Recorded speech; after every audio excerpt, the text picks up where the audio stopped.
This is Political Radar Pulse with Rhonda Sitnikow, where we explore the issues facing Northeast Wisconsin and beyond with insightful interviews and open discussions. Hey, all you political junkies, welcome to Political Radar Pulse, the best 30 minutes of unscripted and uncensored political talk you will hear all day long, episode 17.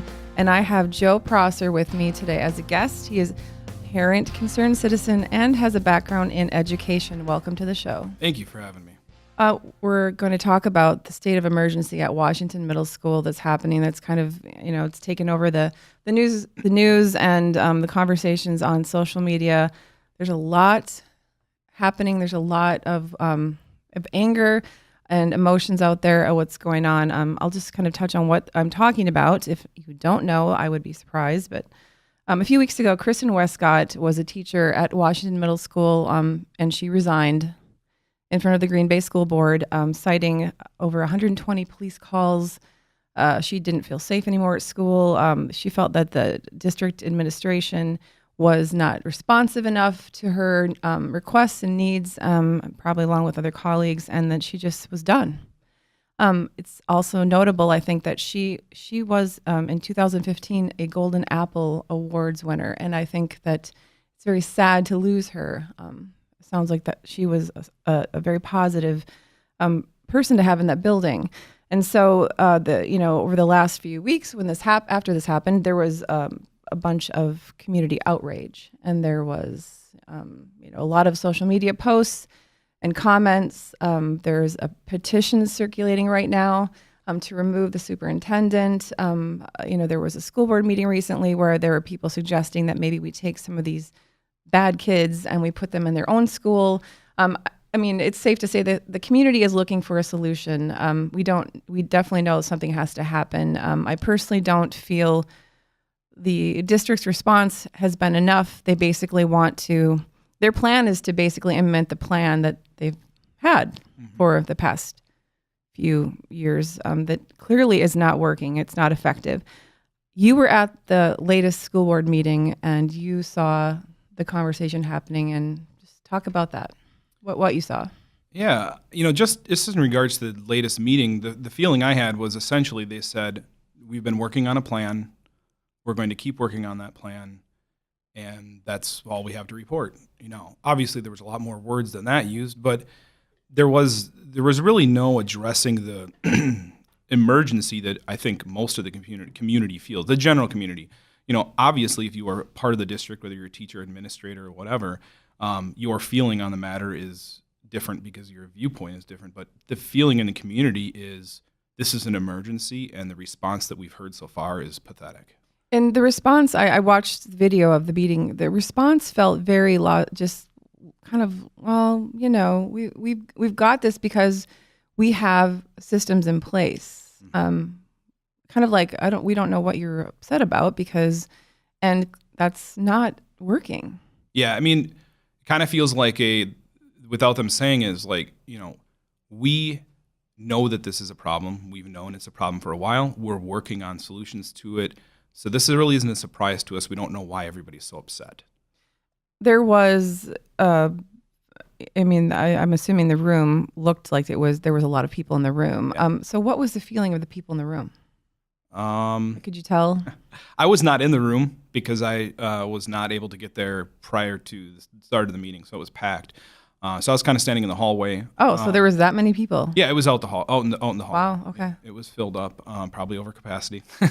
And, it's hard to know what the feeling in the back of the room was where it was the community, but what I saw of the front of the room was a lot of clapping and congratulatory, hey, yes, we're working on this. We're really happy that you're working on it, feeling. And I thought, if you're an outraged community member and you see them clapping for each other, what does that say? I found that very strange. I've been to many city government meetings where the clapping is never encouraged and really frowned upon because and especially with such a serious issue. Yeah. I thought that was very strange that they even allowed the clapping, that no one actually said, okay, we need to focus. This is a serious issue. This is affecting a lot of people, and to take it seriously. I thought that was strange. Yeah, I did too. I mean, the feeling I got was kind of like this meeting was handled in the way that all of their meetings are handled, and it wasn't different. And it should have been different. It should have been less robotic, less insider-ish, I guess you could say, and more a recognition of the outrage. And I guess I just didn't feel that. Let's talk about that, because I feel like, I have my own experience with district administration and leadership, and frankly, I'm very frustrated with that. I will not get into that. That's a whole nother topic. But you had mentioned as well that it feels very robotic. It feels very cold and mechanical, and that is exactly what I've experienced. It's like we're talking about human beings, children, and really serious issues that are happening that that they're affected by. So it just feels like this strange scripted, we don't want to piss anyone off. We don't want to, break any eggshells. What is the problem there? Like, what do you feel that's all about? Are people afraid to lose their jobs? Are they afraid they're not going to get funding from the state? Yeah, I mean, I think that is, I use the word platitudes because I think that's what they typically do. And I think that's just a general assessment of what outsiders have when they talk about schools in general. This people in the school, whether it's a teacher, an administrator, or the district office, they're the professionals. They're going to tell everybody else of what is going to happen and how they're going to do it. And they don't want people to come in and tell them what to do. I don't blame them. When you're a professional, you want to be able to do what you want to do. But it's a public school, and the board is voted on by people, and the people deserve a response. And when I said it was robotic, and you said it was robotic, that's what I felt. I mean, I felt like it was handled like any other issues with a school. These are the things that we're doing, and we're going to explain what we're doing, and that's the end of it. We're not going to take criticism lightly, and we're going to just do what we're doing. Which is interesting because every single one of those people is their salaries are taxpayer paid. Correct. And so they're absolutely accountable to taxpayers. Whether they realize it or not, they are. Yep. And that's what they should be thinking about the entire time. So there were a few things that they mentioned, adding another associate principal at the school as well. Oh, that makes me feel really warm and fuzzy, knowing how certain principals just, float off into the sunset and don't even respond to things. And what else was there? Maybe there was a few other positions they maybe thought about adding. Yeah, I don't know the details. I can't remember exactly, but yes, I know they said that they were adding an administrator. I had originally thought they said they were adding 3 more for one for each grade, but I think the idea was adding 1 more will give them 1 per grade. I don't remember what other positions they were talking about adding to the school. I do know that they talked about their partnership with Bell and Health and the Minoka Hill School and how they want to expand that. So maybe their idea is that Washington is where they're going to expand that. I don't remember the details, but yeah, there were some things like that. Certainly, there was no, we're going to add more teachers or stuff like that I heard. Mm-hmm. Okay, and this is not, like I had mentioned before, this is not something I believe to be, and I've called this before, this is what it feels like to me. It's a pattern of indifference, right? And it's not isolated just to Washington Middle School. This is something that is happening at different levels around the district as well. So this all comes back to leadership and the measures that they've taken, and possibly some of the archaic methods of what's going on, which is why I really wanted you to come on to talk about some ideas, because I'm feeling a lot of criticism, which is, it's rightful. I'm feeling that the talk out there is really just more anger. We need solutions. I mean, let's just say for some reason the board receives the petition. Let's just say they fired the superintendent. We still have to find other solutions for other problems, right? So this is really a comprehensive, or should be a comprehensive plan. The plan should not be, we're going to do the plan. That's not an answer.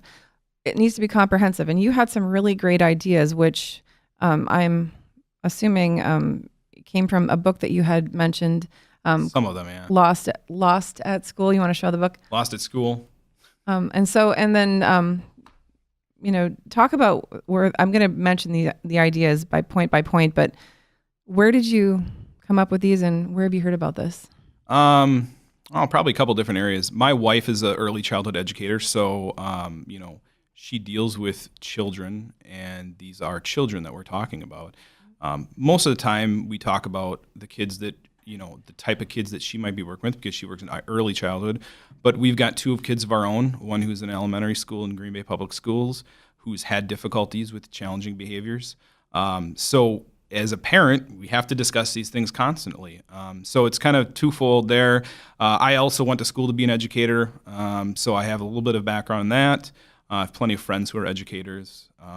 So I kind of come at it from a bunch of different angles. But I think the biggest thing that I come at is just being a parent.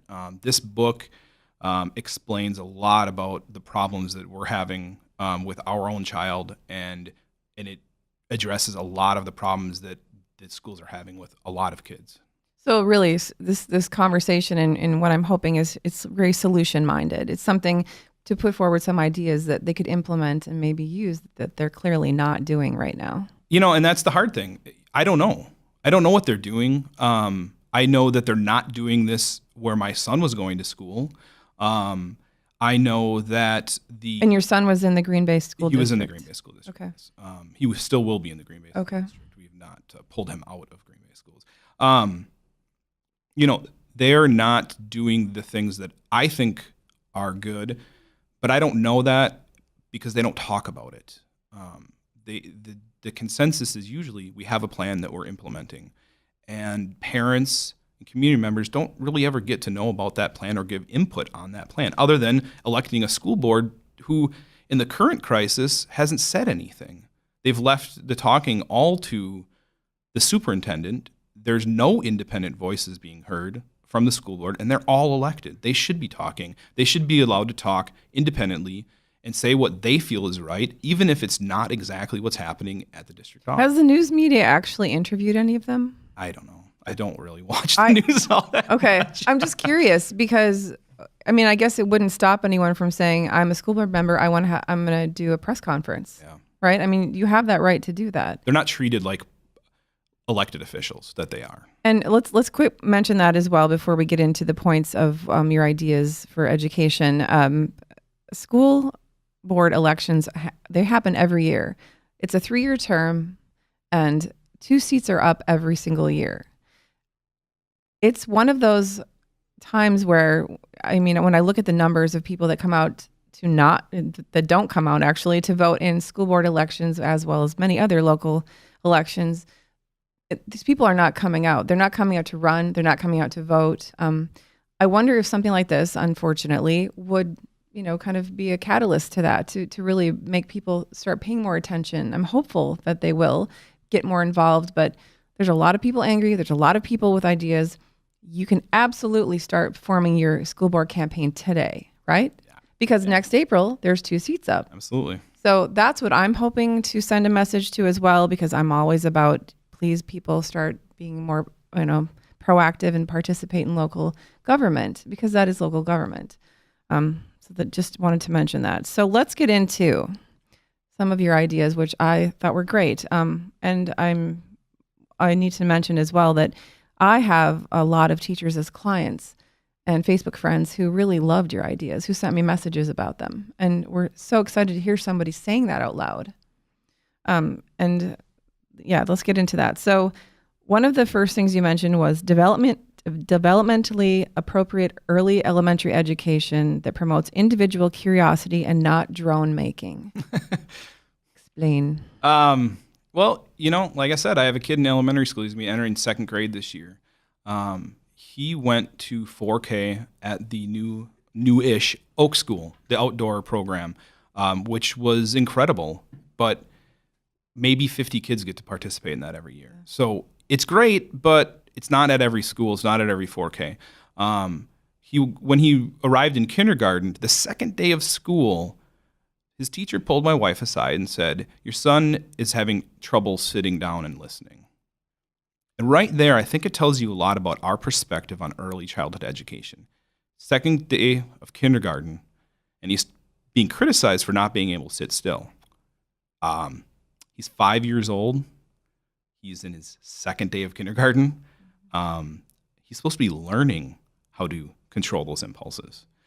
So instead of teaching kids how to control their emotions and how to use their emotions to interact with the world around them, we're telling them, these are the rules, you need to follow them. If you follow them, here's a sticker, or here's a bump up on a color chart. If you don't follow them, here's a demerit on a color chart. And it's useless. It doesn't do anything. Especially because you're 5. I mean, they're not doing enough to address the emotional needs of the kids. They're moving right into academics. They're teaching reading earlier than we've ever taught reading before. They're teaching mathematics in a dry worksheet fashion earlier than we ever have before. They're not using natural environment. They're not using the emotions that kids display to talk to them about, how do we deal with the people around us? And what do we, when I said drone making, what do we want to teach kids how to follow the rules, or do we want to teach kids how to control themselves in the world that we live in? And really have an understanding of who they are in this world. And make decisions because they've learned that it's the proper way of doing things, not because they were told it's the proper way of doing things. Okay, and the next point you made, remove discipline and reward structures that are outdated and do not work. Right, obviously, we can apply this right away to the situation at Washington. Well, yeah, I mean, first of all, I like to, I go back to what I was just talking about with sticker charts and clip up, clip down, color charts, those things. They don't work because there are essentially 2 sets of kids in the classroom. Kids that understand what the rules are and follow them and have no problem, and kids who don't understand the rules or don't have the skill set to follow the rules, and they are losing demerits and not getting the stickers. So if you get a kid who knows how to follow the rules, if you give a kid that knows how to follow the rules a sticker for doing well, he already followed the rules. He doesn't need a sticker for doing well. He did well because he knows how to do well. Right. Because not everything in life, you don't get a sticker because you didn't, walk across the street and shoot one. Give a sticker to a kid who's not doing well, the only thing he's figuring out is that he doesn't know how to do anything well. He's not being taught how to do things well. So that's early childhood. We're not giving stickers to kids at Washington, hopefully. But if you do that at the early childhood, and that's the only thing you're doing to teach kids how to act appropriately, you get them all the way through elementary school. If it's not working for them there, and they've got all the way through elementary, now they're in middle school, throw a bunch of hormones into them, what do you think is going to happen? Well, and they're not getting stickers. Clearly. They're not even getting fucking recess. I mean, that's the thing. Like, if you want to just blame the problems at Washington Middle School on Washington Middle School, the only thing you are going to do is suspend a bunch of kids, maybe expel them, maybe send them to prison in a few years, and then another crop of kids is going to come up and do the same thing. We can't address the problems at Washington purely by getting rid of a bunch of kids at Washington. Mm-hmm. Those kids came from somewhere. And they didn't just come from, a home down the street. They came from an elementary school somewhere as well. Maybe Green Bay, maybe they moved here from somewhere else. But the problems stem from much earlier in their lives than just being at Washington. So are you saying, because sometimes I think about this as well, that teachers really should be, I'm sure they are educated on the psychology of children as well, but maybe there needs to be more of that because these kids a lot of times are coming from socioeconomic situations where they're just not being served at all. Yeah, I mean, I can't say that I know what the education of an early childhood educator is. I know a little bit of it, but I can say I know what a secondary ed teacher goes through. I went through it. I had to get a mathematics degree, which means an incredible amount of high-level mathematics for 3 years, and then a year and a half, 2 years of secondary ed classes, which involved lesson planning, learning how to use a computer, then observation in the classroom, multicultural education, things like that. Honestly, in my experience, the mathematics degree was almost entirely useless in the ability to teach mathematics to a middle school or high school kid. They could have cut the number of math classes in half and doubled the number of education classes that I took to be able to, have more knowledge about how to deal with the classroom. So that's just my view on it. So I could have been a middle school teacher. In fact, when I went through student teaching, middle school was the first part of my student teaching, and I was horrified by the time I was done. I can't imagine. I felt completely unprepared, and admitted to myself that a lot of my reason for being unprepared was because I didn't do enough to prepare myself. But there were not enough classes in secondary education on how to teach, how to be in the classroom with difficult kids. There was not enough of that. Well, clearly, if you're an elementary school teacher and you're a middle school teacher, it's a very different, I would imagine, ball game there. Yeah, I mean, like I said has to before, be. hormones, Right, everything. Yeah, it is different, but I think the idea that you have challenging behaviors is not different. Mm-hmm. The ways of dealing with kids with behavioral challenges is not at its root different from a 5-year-old to a 13-year-old. You have to involve them in how to solve the problems. You can't tell them to knock it off. If a kid's getting in fights Or at calm school, down. you can't just say, "Hey, calm down, come back tomorrow." Yeah, okay. It doesn't. That sounds good. It doesn't work with a 5-year-old, and it doesn't work with a 13-year-old. So in that regard, it is no different. You have a kid that's much more physical when he's that age, and he can run away from school and be gone and find friends somewhere probably better than a 5-year-old. But the idea of how you deal with a kid with challenging behaviors is no different between a 5-year-old and a 13-year-old. All right, let's move on. Adult created artificial timelines. I thought that was the point where I'm like, I need him to explain that. Kind of cryptic, I'd say. Yeah. What I'm talking about is curriculum and our grade levels and things like that. We do not teach kids to master subject matter. We teach them on a set timeline, first grade, second grade, third grade, and you move on. If a kid gets let's say you're using A, B, C, D, E, F scale, whatever it is. If a kid gets a D or an F failing grade, maybe not an F, a D, let's say, in a class, he moves on to the next grade level. Do they imagine that math in the next grade level is easy for him all of a sudden when he failed the last grade level? No. That kid should be taught until he masters that. And there are programs out there that do it. It's difficult, but it's one of those things where if you suggest something like that, the response you typically get is, well, that's just too difficult. We can't change our whole education plan. And I agree with that. You can't just change your whole education plan, but it's an idea. It's a perspective that we don't take. So that when I say, an adult timeline, we say you're in first grade, second grade, third grade, whatever it is, and it doesn't really matter what you learned. It matters that, all right, you're done with this year, you move on to the next year. Now, education-wise, yeah, we have reading specialists that do a fantastic job. We have math specialists that do a fantastic job. They often are able to bring these kids up to speed, especially if there's no learning disabilities involved. So when I mentioned kids with challenging behaviors, that doesn't necessarily mean a learning disability.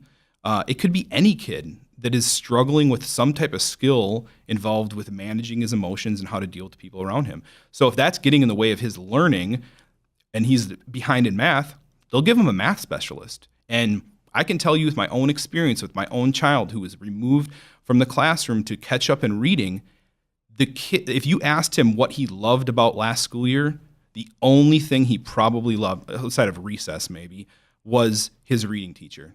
He loved her, and she did awesome. And otherwise, he told me he hated school. A first grader. That's pathetic. It is pathetic. And so my point is, we don't treat challenging behaviors like we treat challenging academics. We don't have a specialist to deal with challenging behaviors. We may have a school social worker or a school psychologist, but we're not treating it in the same manner that we're treating academics. Like academics is something the school's required to do. We are required to teach reading and math, so we need to do that. But there's no feeling of we are required to teach social and emotional skills, so we need to make sure we're addressing. Schools right now really are, being held to the fire that they have quotas to meet. They have numbers they have to meet in order to, they're being graded. Absolutely. And I think that when I talk about the root of problems, that's part of the problem. And so then that's what their focus is, right? They want to continue to have funding, so this is what they need to do. So that's another element of that problem as well. And then moving on, you said get kids up and get them moving. I have been recently touring some middle schools for a school change. And I was surprised that there's no time outside at any school. You know, again, it's not just middle schools. Our elementary schools, first grader, they have one recess a day for half an hour. They're at school for 7.5 hours a day. They go to the lunchroom where they're barked at constantly about keeping their butts in their seats and their feet on the floor and not talking too loud and making sure they eat because chop, chop, chop, you gotta be done with lunch. And then they're sent outside on the playground for half an hour. I've always been amazed at that. I've gone to lunch at times when I wasn't embarrassing because, as kids get older, it's like, you don't need to come, Mom. But I was always amazed by that, being yelled at for talking. It's like, they need to be social. They're social creatures. They're children. Yeah. They don't get to do it during class, but now they're eating lunch. They can't. And they're kids. They're going to get excited. They're going to be loud. They're going to do these things. It's natural. And then, the another sad feature of that is I went to lunch with my child one day. He was very excited to have me there. And one of the people came by and barked at him about not keeping his feet on. I'm like, she didn't even acknowledge that I was sitting with him. Like, didn't say, hi, Mr. Prosser, none of that. Because she just barked at him like I wasn't even there. It's like, I would be outraged if I was him and be acting out. So a lot of his behaviors, I can't even blame him for some of them because he's a lot like me. And I remember how I used to act. But getting beyond elementary school, getting to middle school, yeah, you're exactly right. I mean, we don't give, even in elementary school, they don't have gym class every day. So it's 2-3 times a week. Right. I'm assuming middle school is the same, 2 days one week, 3 days the next probably. They don't have recess. They don't, they don't do things that allow a child to get energy out. Now, some schools do much better than others. We have schools in our own district that do better. We have schools that do yoga programs. We have schools that do meditation. There are a lot of things out there that some schools do really well. But when you mentioned before that the pressure on schools to increase scores and that pressure, that's part of it. And when we talk about a community outrage of what's going on in Washington, the community needs to point a little finger back at itself as well, because we have turned schools into factories, and we're not turning out kids that know how to deal with the world.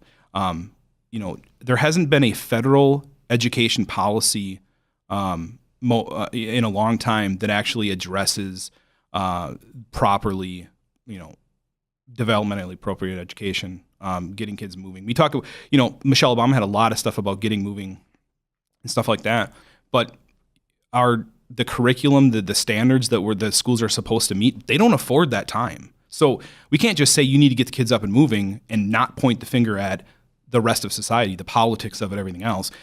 Scores on tests don't mean jack. And until we get that through, the schools they're handcuffed in it. So I can't blame everything on the schools when they are handcuffed on what they can and can't do. But when have you heard the school district say, we're handcuffed? When have you heard them say, that's such a good point. Our standards are bad? You want to hear them say that. You want to hear them say, listen, we need to make this very loud and clear that the change needs to be so much bigger and it needs to go beyond. Yeah. We hear plenty of complaining about funding, which is fine. I don't disagree. But we don't hear them say the standards that we're being held to are not appropriate. They're not scientifically based. They're not research based. We're not doing anything that people know is the right way of doing things. We're being told stuff to do by politicians. Well, and they're being told that you need to do it this way or you don't get funding. Exactly. I want to make a point because I did a tour of Washington and I noticed something, and someone said, well, that's not a big deal, but I happen to believe it is. The school was very dark. There was not a lot of natural light at all. It felt like an institution to me. It had beautiful, old tile. The building is very old, but there literally was not a lot of natural light coming into the building at all. The classrooms are very dark. The hallways sometimes had no natural light. I think that affects kids a lot. And there's a lot of different perspectives on that. Our schools are, they went through a transition. Look at Washington. There's tons of windows in Washington. I would be willing to bet a lot of them are blocked out. They have to be, because I'm telling you, it was bizarre. So we went through a big transition, decades ago, where they essentially said, well, the outside world is too distracting for students, so we need to block up these windows so they're not distracted about what's going outside. And maybe there was some faulty research behind that or whatever. But if you look at new schools that are being developed, it's very different. I'm working on a new project through my job where a school district in Wisconsin, it's a new elementary school. All of the classrooms have glass sliding doors to the corridor, and the idea is that they will essentially be open most of the time. So every classroom in that corridor, in that hallway, will be open to the rest of the school. That makes so much sense, especially for a child or a kid in middle school who has anxiety and is feeling trapped anyway on a regular basis, but gets into the classroom, and that just compounds the problem. Yeah, and I sat on a meeting with the school district for this project, and the sense I got was this was the principal's choice. This was his action, and he said, this is the way I want my school to run, and you can't find a school like that in Green Bay. And it's not just the corridors. There's windows all over the place. There are common area rooms that have overhead garage doors to the exterior of the building. There's a lot of different things happening, and I'd love to see the plans that are going to be developed for the new Baird Elementary School and see what the Green Bay School District is doing. Are they going to be putting into play a lot of these more progressive education ideas? I don't know. I mean, they did, the referendum passed. They have more funding. I know they had itemized it for specific projects, but I want to hear someone that recognizes that. How can you as a teacher, even in that building, work like that all the time? Yeah. No one, it's not good for you. I want to get to one more point because we're running out of time. Utilize natural social events as a way to build child skills rather than punishment. I want to note my daughter a few years ago was having some anxiety problems at school, and the school dean of students, because she was afraid to go on a walking field trip, anxiety took over. They called me way after the fact, after they had punished her and made her sweep stairs. I was so pissed off. I couldn't even contain myself. I thought, that's a great way to handle that. What do you think about that and ideas? I'm sure I got a similar story. End of the year school trip for my field trip for my son. He's had a lot of behavioral challenges. I believe some of it's due to anxiety. On the field trip at the location, and they called me to have me come pick him up because they couldn't handle him. He's a difficult child, and by the end of the year, he was done. And I don't blame them for not knowing what to do with that in that moment. But that says a lot about where things went. That's the end of the year. So it just kept, instead of getting better, progressively got worse. So I can feel where you're talking about there. But when you say utilize natural social events as a way to build child skills rather than punishment, so what do you mean by that? Well, that's exactly what the book that I mentioned earlier is Lost at School. It's about building skills in emotional and social interaction, like you build reading skills or like you build math skills. Collaboratively talking to a child about what's the problem. Not saying, you didn't follow this rule, you're out of here. Or you punched this kid, you're expelled. Or whatever it is. Why did you punch the kid? What's bothering you? And it's hard to do. Try to ask your kid, well, why are you upset about this? I don't know. Or leave me alone, slam a door. It's not easy, but people do it. It's being used all over the country. And, when I say using natural events, like, these are kids. Mm-hmm. They're not criminals. It does not matter to me how bad something at Washington Middle School was. It doesn't matter what the problem was. Obviously, safety is the first concern. If a kid is causing a safety issue, you have to remove that kid from the situation. But what are we going to do with that kid? Are we going to just send him to jail for the rest of his life and be done with him? Or do we want to actually fix the kid and teach him how to live in the world? So, the idea of using natural occurrences is they have emotions. How often do you get angry about something? Has anybody ever told you, stop being angry? No, you're an adult. People don't say that to adults. Adults get angry all the time. But how often when your child is upset or angry, calm down. You need to calm down. We tell them what to do. I do it myself. Well, especially when it's something that a typical child would enjoy. Yeah. Every child, typically, most children will enjoy being on a field trip. Yeah. So that should be the first indication of, wow, there's something not right here. You know what? I asked my son what was the problem was. You know, he told me. I was trying to figure out where the lunchroom was. I was worried about lunch. I was hungry. I highly doubt anybody else figured that out with him. You know? Well, they just wanted to handle it and extinguish it. Yeah, and like I said, I don't blame them. I mean, he's a difficult kid when he's riled up like that, and it was the end of the school year. I think everybody wanted to just be done. I wanted to be done. He wanted to be done. They wanted to be done. But it kind of just goes to show, I asked him what the problem was, and after he calmed down and was able to talk to me about it, you know, I wouldn't be worried about it, but I'm an adult. I know that lunch will happen. I'll get to eat sometime today. But he's an anxious child who didn't understand, lives in a very black and white world, and he was out of his environment, and he was nervous. Nobody got that out of him. So we have to do a better job of building skills. These kids don't come out of the womb ready to handle the world, and they don't come out of the womb ready to handle reading either. So we need to treat them the same way we treat academics, and we're not doing that. I really appreciate you coming on and giving all those ideas, really more public than just on social media. I just wanted to hear some ideas, something other than we're just going to do what we've been doing. Mm-hmm. And it's awesome. Clap, clap, clap. Thanks. So thanks for watching. And that wraps up Political Radar Pulse episode 17. For show notes, go to politicalradarpulse.com/17. If you are watching this episode on YouTube, like, subscribe, and don't forget to hit that bell to get notifications. If you'd like to support the show, you can like the show on Facebook and Twitter, and you can buy shirts and other merchandise at politicalradar.com/shop. Thanks for tuning in. Thank you for watching Political Radar Pulse. To ensure that you'll never miss an episode, subscribe on YouTube or your favorite podcast app.